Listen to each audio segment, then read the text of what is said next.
Bonjour à toutes et tous, je vous retrouve aujourd'hui pour le premier podcast sur le thème « Je ne veux plus crier sur mon enfant ou mes enfants et pourquoi je n'y parviens pas ».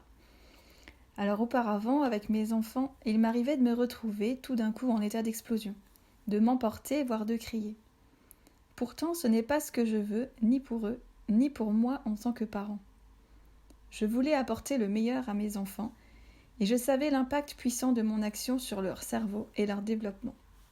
Nelson Mandela dit bien « La meilleure arme, c'est l'éducation ». J'ai alors glané des tas d'informations sur Internet, dans les livres, pour trouver une piste afin de m'aider dans ces débordements émotionnels. J'étais prête à tout conseil pour me permettre de maintenir le calme en moi. Je pensais réellement trouver une astuce, et j'étais convaincue que j'allais finir par trouver, en prenant le temps d'éplucher différents contenus de parentalité, ou alors grâce à différentes expériences d'autres parents que je pouvais trouver. Le vrai problème, c'est que je croyais pouvoir y arriver toute seule. Je pensais qu'en lisant un livre, en regardant des vidéos, j'allais pouvoir mettre en place un ou des outils qui allaient changer mon quotidien. J'ai tenté d'appliquer à la lettre des propositions, de solutions, des idées d'autres parents, sauf que concrètement, je n'avais pas de résultats différents. Cela m'a énormément desservi, en fait, de penser comme cela. Car en partant à la recherche de nombreuses informations, je répondais à la demande de mon mental de savoir comment faire. D'une part, j'étais submergée de tas d'informations, et deuxièmement, cela créait un décalage. Je pensais savoir comment faire, mais en fait les actions ne suivaient pas et je n'y arrivais pas physiquement. J'arrivais pas à les appliquer, et le pire c'est que je détestais l'idée, je testais l'idée sans aller jusqu'au bout finalement. J'étais motivée quelques jours et puis mes habitudes elles se remettaient en place.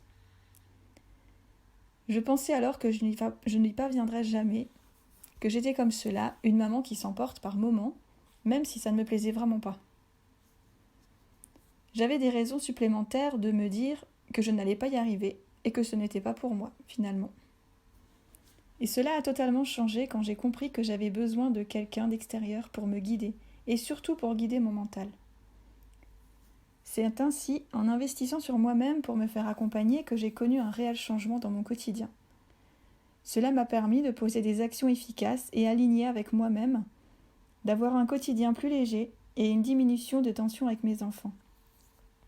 À l'intérieur de moi, je me sentais mieux et j'ai pu avoir vraiment plus confiance en moi. En plus de cela, le fait de changer cette croyance, ça m'a vraiment permis de mieux me connecter à mes enfants, même dans des moments plus compliqués. J'ai ainsi travaillé sur ma posture parentale en entièreté, pour être plus au clair avec qui je suis et avec mes propres valeurs. Et puis surtout, j'ai gagné du temps, je n'avais plus besoin de passer en revue des tonnes de contenu. Ma charge mentale s'en est trouvée diminuée. Et le meilleur point, c'est que j'ai gagné du temps en incarnant la maman que je souhaite être auprès de mes enfants sans attendre qu'ils grandissent.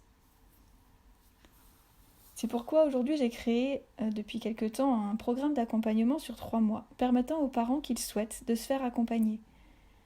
Car ce n'est qu'en investissant sur soi que l'on arrive au changement que l'on souhaite.